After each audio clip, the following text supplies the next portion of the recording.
Hey guys, welcome back to Jimmy Kicker's Rockin' Garage. Here we got the Studebaker in here. This is just a headliner from the XB turned over upside down to keep it from getting dirty. Just ignore that and the junk that's inside for right now. I just wanted to kind of give you guys, just go around and show you a little bit about the car before we get started.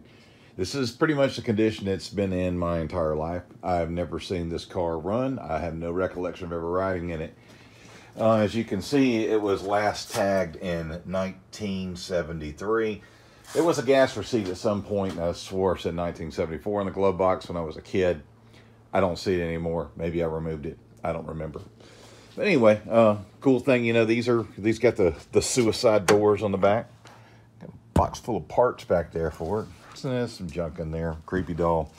Some stuff from my parents' house. So anyway, let's walk around. I showed you in the previous one the motor, and you know, we got the awesome bullet nose.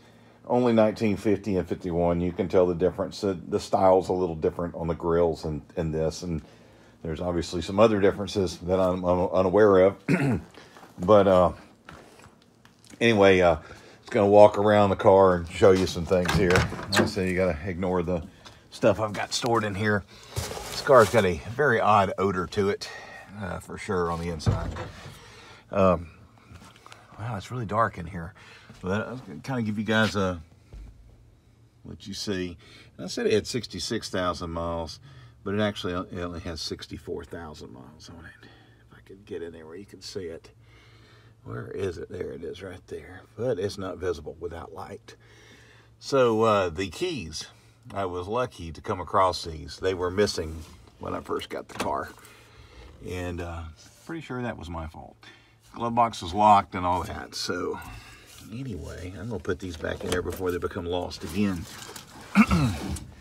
Let's look and see what's in the glove box here. We've got some other things.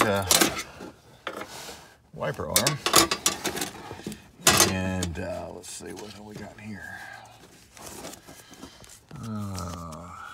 Let's open this up and take a look here.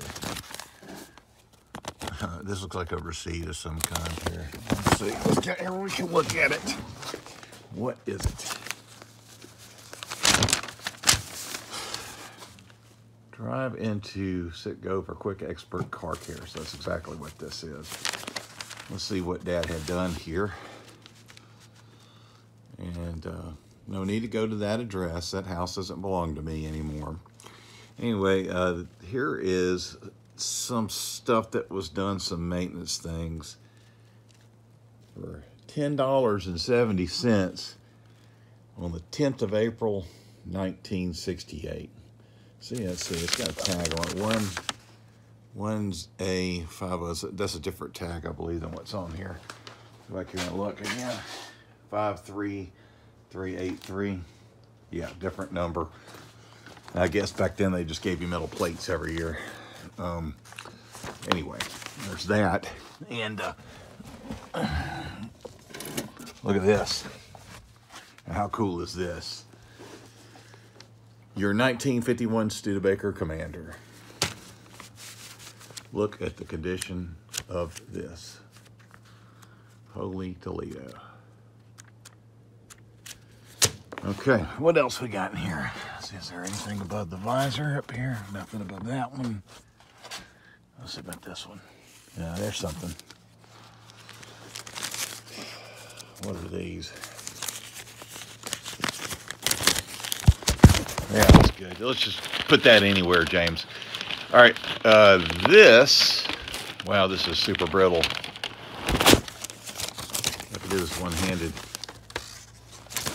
Not cooperating. The Maze Corporation, broadcast and recording equipment suppliers. As many of you guys know, my dad was a DJ in the 50s, 60s, and 70s. That was his thing that he loved doing. Being a DJ did not pay the bills, and he had 2 children. He still did this on the side, and he also served as a state trooper back then, too, a reservist. WBYE radio. That is from, was in Calera. It's been gone probably 15 years now. And that's for July 2nd, 1971. I was about 2 months old. This appears to be the same kind of thing. We're going to look at that. But I thought that was pretty cool. I don't think there's anything else in the glove box. Let's look and see. Is there anything else in here? What in the hell is that? Oh, we got a matchbook. Let's see what this is from. Birmingham Trust National Bank. Now, you guys never heard of that. That's BT&B, which became South Trust, which became Wachovia, which became Wells Fargo. So that's it for the glove box. And let's go around to the trunk. Look at the interior in this. Now these are covers. So this is the original upholstery up under here. I mean, it's got to be in like perfect condition. So let's move some junk. Okay. Yeah, if you're buying those from me on eBay, you did not see me do that. Okay. Apparently, it uses a different key for the trunk. Yes. Let's see. There's a little button under here. Yeah. Good Lord, that thing's heavy. Well, we're going to have to get some light. Okay, now that I have a little light, we can look around in here. What do we got here? We got some Prestone from God knows when. Let's see what we got here. Barker Chemical Company. Lacquer thinner. That's not surprising. My dad did signs. Looks like an empty paint can of some sort here. Glidden. Postal Bulletin Colors, dark blue. Okay, that's interesting. Hey, there's my hubcap. Extra hubcap. I'm not sure why there's a tube back here, but there's a tube. And it's a four-way Widowmaker bumper jack. What do we got here? What in the hell is all this? Ooh, those are plates from the transmission. Interesting. So the casual observer might notice that there's a transmission back here. That's not the transmission from this car. However, it is for this car. Now, there's nothing wrong with the one that's in here. My dad told me this story a long time ago about this transmission in this car had given him some issues, and that as a result, he had taken it back to several people. Nobody could ever get it right. But the one that's in it was rebuilt, and Dad said everything was good on it. This car, that transmission, and I'll show you the motor over there, came from another vehicle. My grandfather supposedly bought this because he was there keeping it long term. Complete running car. Either brought it over to the house or did it somewhere else, but cut the motor and transmission out with a torch. He actually looked like he unbolted this. But that sounds like something my grandfather would do. Anyway, this should be a complete and good unit here. There's obviously the torque converter. And what we got here? Just an empty can. But obviously these are parts from the car before. From the valve body. Some Atlas brake fluid. A little bit of brake fluid still in it. Baby food jar. Yardstick. Now what is this here?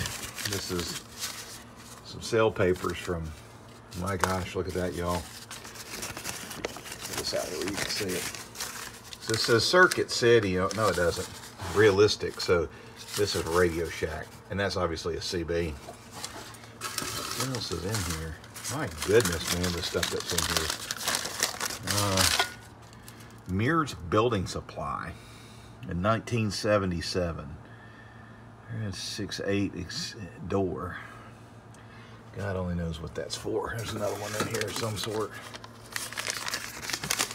My dad did store some things in here later than this because this car was in the basement, so there's no telling when some of this stuff was just tossed in here. Cash and Carry. I remember that place. Building Supply. All right. Another plate. That might be the one I mentioned earlier, but no, it can't be because it says 72 on it. But any event, what is this right here? Speedometer cable. Excellent.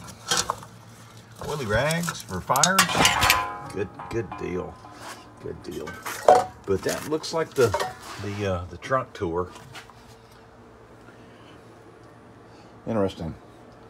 It looks like a freaking pizza box down there, but I don't think it is. Anyway, that's the trunk. Now these dudes here are the entire reason that this car was parked. So the story is that my dad had this car parked on the street. He had a company vehicle that he drove, and so he only drove this on the weekends and whatnot when he didn't want to drive the old truck. But supposedly some kids broke these taillights that got vandalized on the street. It took my dad a long time to find something for it. So he just got mad and parked it in the basement. It's been there ever since. But look how straight everything is on this right here. And I'll show you the bad spot on this car. It's this right here. And I'll show you why. My great aunt said the reason this car, I don't know if I can find something to, here we'll just use this right here. Okay, now that that's over with. All right, my great aunt had an accident in this car, and I think it's part of the reason that she quit driving. So, in any event, this is some poor body work. You can see this is metal here. That does not stick. That entire thing right there is body filler. Some right there. And you can see it's just, well, that's okay. But that right there, I mean, that's barely sticking. That's a very strong magnet. So there's that to deal with. But I would say in the grand scheme of things, I'm not even going to worry about that until we get to the point where we're going to, work on this right here. It's irrelevant. And there is some damage to the door here when we were kids. Stuff got knocked into it. I popped it back out, but you can see it's got some damage to the paint, but it is what it is. I mean, it's a 70-year-old car in original condition. So, but on the back, there's not really anything too exciting back there. There's a Pepsi box from the 70s back there. Pretty cool. They have little grab handles and that sort of thing. The rear deck is missing. I don't know what became of that. And this is just junk for the car. But anyway, here's most of the parts that I got are in that container. And what's interesting about that to me is that you can still buy parts for this car. And a lot of them will be new old stock. And I get them from Rock Auto. Rock Auto buys a lot of, closed parts houses, leftover inventories. And that's where this stuff comes from. So I can't remember if I got the carburetor kit or not. That may be the only thing I'm lacking. But that's all we need in that box right there to, yeah, sure it is, to get it going. I've realized I had to buy some tools for this car to get this going too. Like the bolt on the crankshaft is at least 1.5 inches. I had to buy some sockets and some breaker bars. And I'm going to do the Marvel's Mystery Oil and maybe the vinegar thing first before I get all crazy on this. But anyway, that's the tour of the car on the inside. And I'll visit you guys in a week or so. I'm going to throw some marbles down these cylinders. Anybody that's got any suggestions on what I need to do before I even attempt to turn this engine over, that is more than appreciated. I've worked on Chevys and Fords and things, mostly Chevrolets and Toyotas and things. This is neither. But on the good side of this is the carburetor is free. There's nothing in here hung up. And it looked like the engine at least attempted to turn when I broke the belt. So we're going to see how that goes. Anyway, guys, thank you so much for watching. And we'll catch you here pretty soon. And yeah, I put the keys back.